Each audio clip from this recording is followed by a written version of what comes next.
Thanks for watching HBC Channel 25. It's time for the Cardinals Nest, the sports show devoted exclusively to St. Mary's University and its athletic programs. Dean Beckman along with Sports Information Director Donny Nadeau. Donny, later on in the program, will bring on track and field athlete Kassondra Burtis. Kassondra is a thrower for the indoor and outdoor track and field teams, and it'll be good to get Kassondra on. She's a senior and looking for a job too. So if there's any prospective employers out there in need of a really smart and good worker, she'd be the one, right? Well, and I heard that we were talking off camera that you told Kassondra she had to come on here because her grade depended on that. Is that correct? Well, you know, I suppose technically I can't do that, but you know, if we need to be persuasive from time to time, right?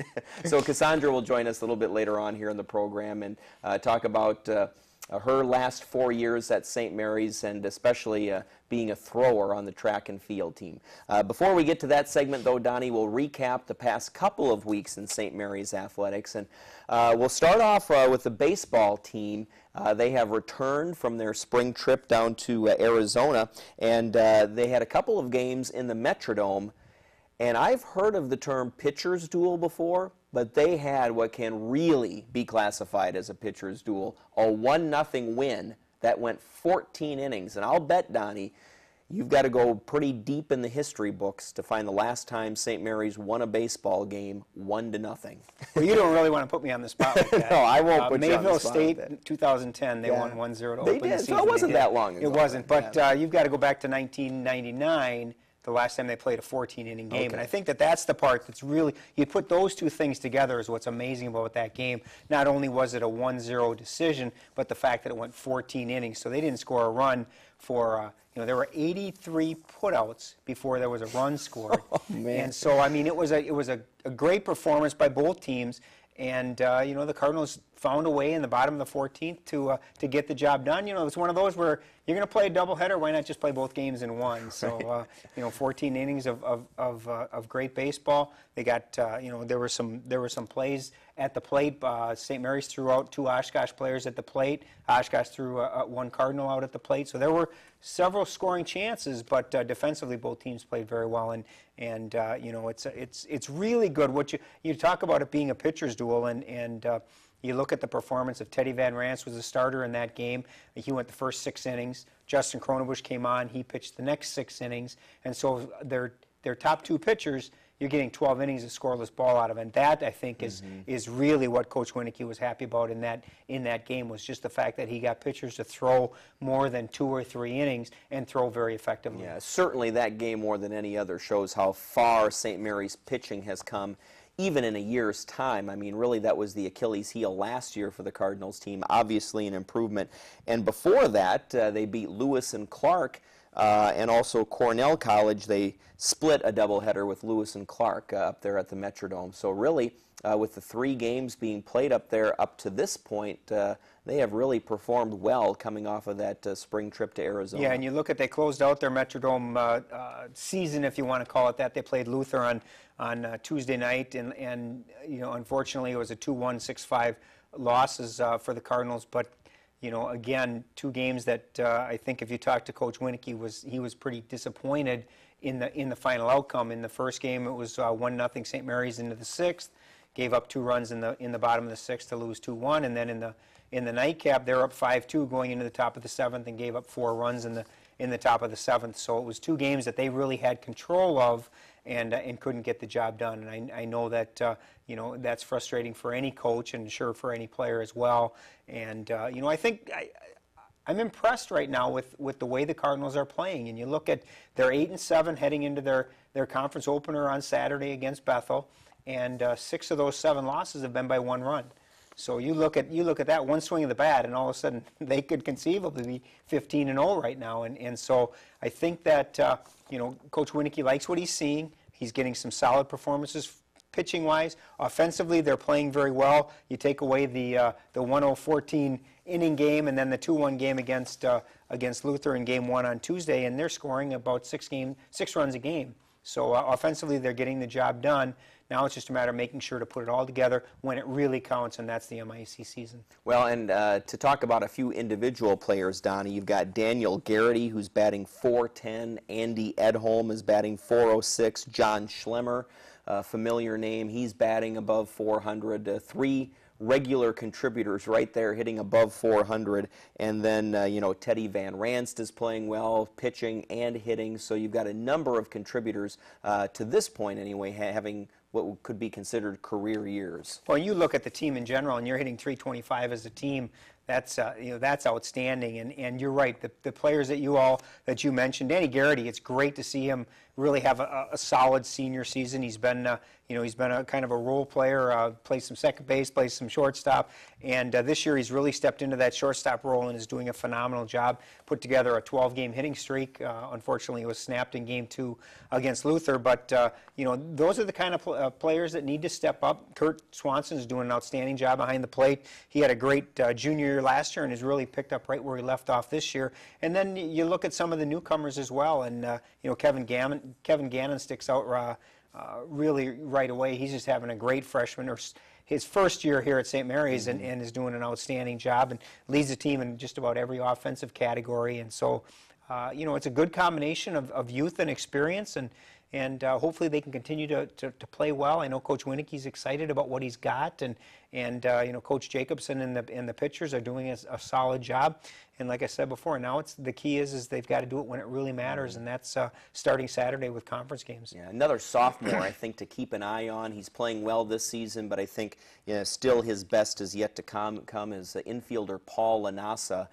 He's a strong character guy, and he's going to keep working. He's batting .310 already with a number of at-bats, but he'll continue to get better. No question. And there's just there's so many players that they have that you can say that about. Vince Lulick, a junior, is just, everybody is just hitting the ball so well, and when you can do that and you're getting the pitching that they're getting, you're going to be in every game. And the key is going to be, and hopefully they can use Luther as a learning experience, the key is going to be they have to finish games.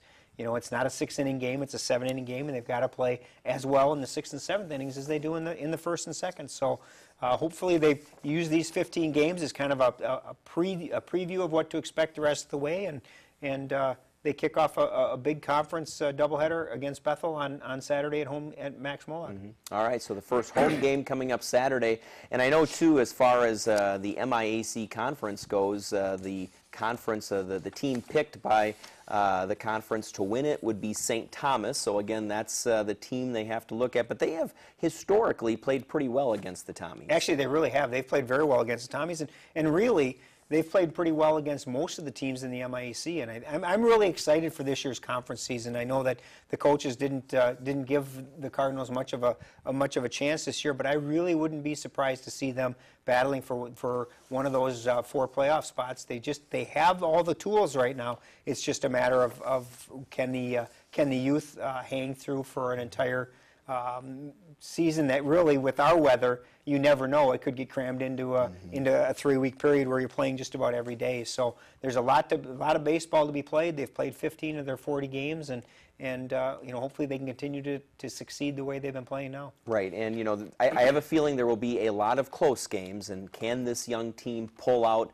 some of those to kind of jump up in the conference? Yep, and we've talked a lot about the solid pitching they've got. They still need to find a good, number 4 and number 3 pitchers to join in the starting rotation, and so there's still a lot of question marks out there, and Coach Winicke, I know, just looking at the Luther lineups, he had 2 different batting orders. They had people playing in different positions, so he's still using this time to kind of feel out what's going to be best for his team, and not just necessarily for the players, but what's going to be best for the team to put the best lineup together and give them a chance to win.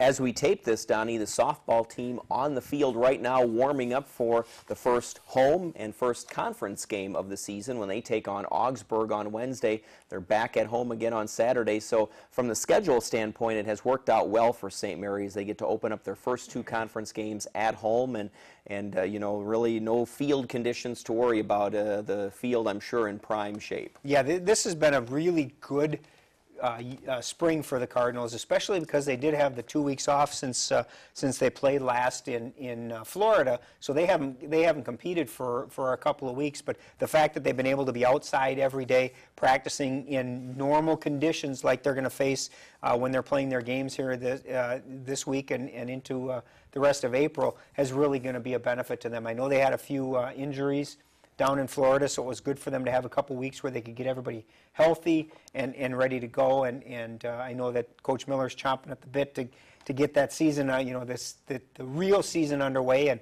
Augsburg will be a huge test.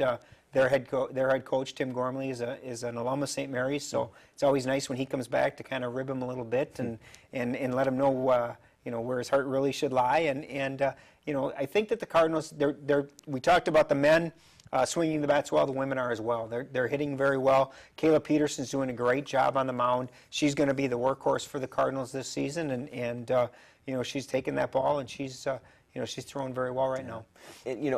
Initially, I was going to say it would have been nice if they could have gotten more games in right after their spring trip to Florida. They were 6-4 to start the season. Most of those wins, actually all of those wins, coming in Florida, and but then they had the 2-week layoff here, and I thought initially that that's bad. However, as you said, with the injuries, that has really given Coach Miller's team time to heal. Yeah, and that's something key. They desperately need. Absolutely, and you're right. And I'm sure that if Coach Miller would have looked at her schedule and realized the way the weather was going to be, and that's a big difference too, because usually they come back from their spring trip and they're spending 2 weeks inside. Right. So you could have games scheduled, but you're not going to play them because of the snow or the cold or whatever it may be. But this year, you're right. I mean, I'm sure she would have loved to have been able to have a couple of games scheduled where they could have played outside. But with the injuries that she has, and they're not real deep. They've got some talent coming off the bench, but they're not deep enough where they can afford to have 2 or 3 players nicked up and not able to play at the same time. So it was a good 2 weeks to rest, recuperate, get healthy, and then they were able to be outside, which I think gives them that, at least that they were that they were in condition that they're going to have when they start playing. Now Augsburg's just coming off of their trip, so they've played. They've played most of their games in the last 2 weeks. So from a standpoint of game competition, they're probably a little farther ahead than St. Mary's just because of the layoff the Cardinals had. Readiness will be key. So Augsburg Wednesday, and then Bethel on Saturday, a home matchup beginning a 1 o'clock doubleheader. One quick thing too, Donnie, with the doubleheaders with baseball this year, there's a change. The first game goes 7, and the second game 9, or is it vice versa? Next year, next year. Okay. The MIAC coaches did pass change to the rules that the first game will be a 7-inning game. If that game is a regulation game, goes 7 innings, then the second game will be a 9-inning game. Part of that is because once they get into postseason play, everything's 9 innings. So it's kind of getting to the point where, we need to play our regular season the way we're going to be required to play our postseason, which is 9-inning games. So that's one of the reasons that they're doing that, and it gives them an extra 2 innings of ball. And as you add that up, that's important too, to just that playing time and getting your pitchers more innings and whatnot. Yeah, it'll be interesting to ask Coach Winicky a little bit more about that. I would imagine. From a recruiting standpoint, you got to look at pitching more than ever. I mean, it's always important, of course, but now you have to be that much deeper when you add 2 innings to every single game. No question. And I mentioned that Teddy and Justin both threw 6 innings in that 14-inning game. That's rare. You don't really see a lot of pitchers nowadays going 6 innings. So for them to go 6 innings, you're right. You need to have the depth in your staff. You need to be able to have pitchers that can. Your starter needs to go maybe 4, maybe 5 innings, but then you need somebody that you can rely on almost on a daily basis that can throw those final 2 or final 4 innings when they get to a 9-inning game.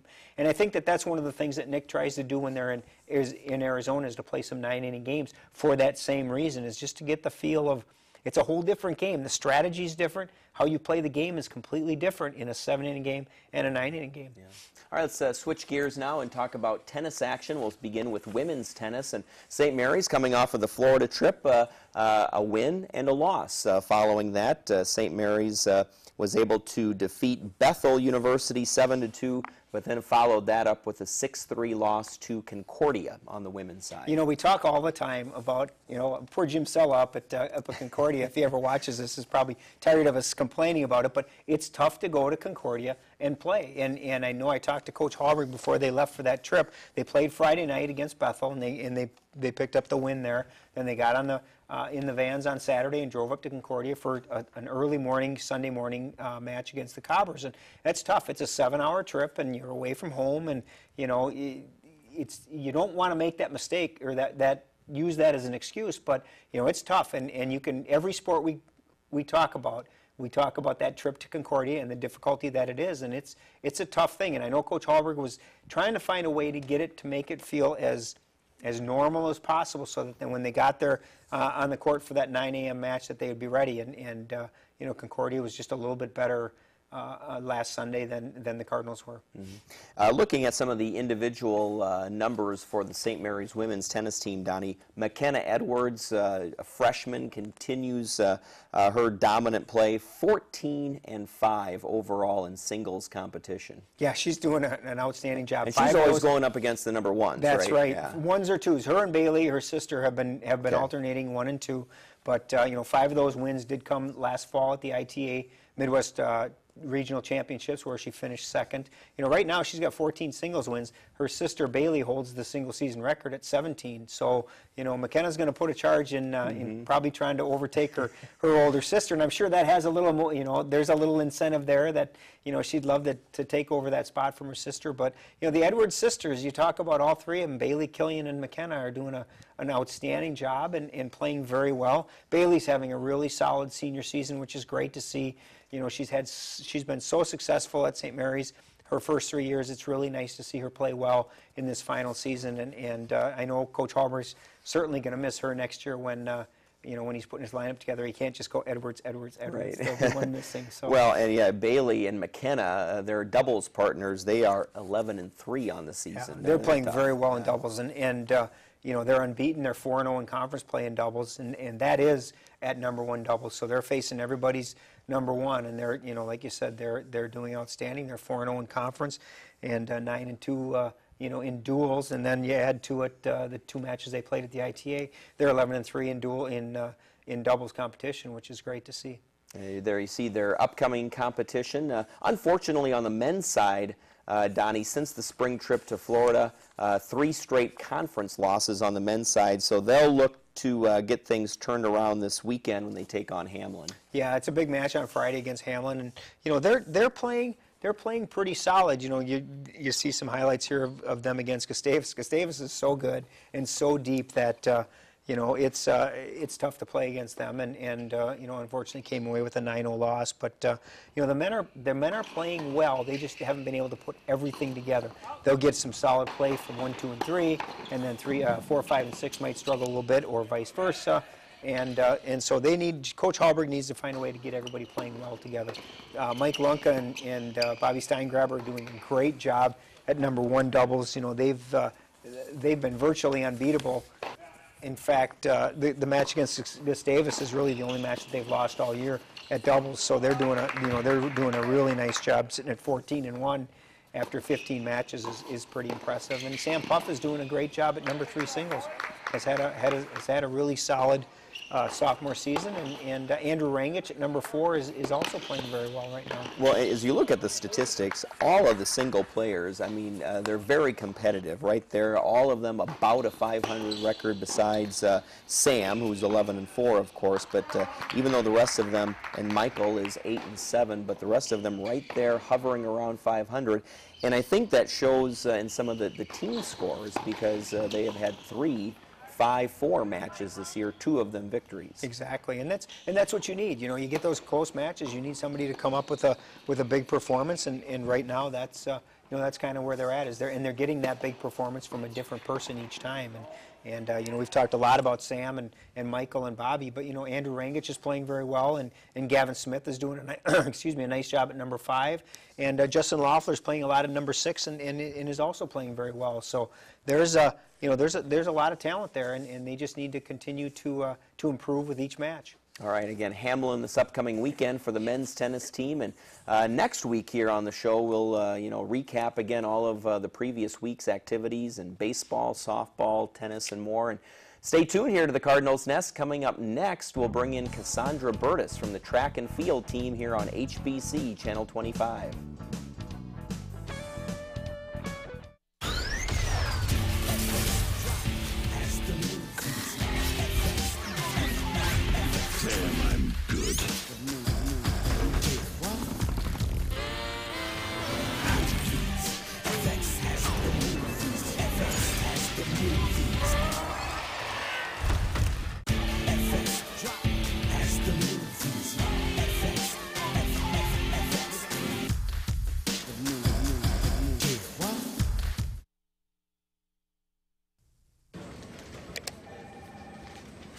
Hey, Bucky. Hey, that piece on left-handed athletes, is that almost done? Okay, thanks.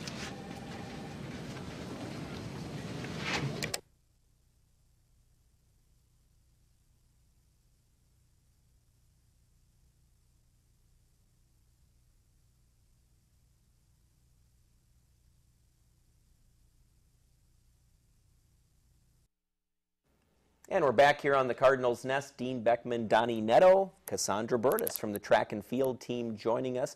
Kassondra, Donny, and I have waited 4 years to get you on the Cardinals Nest.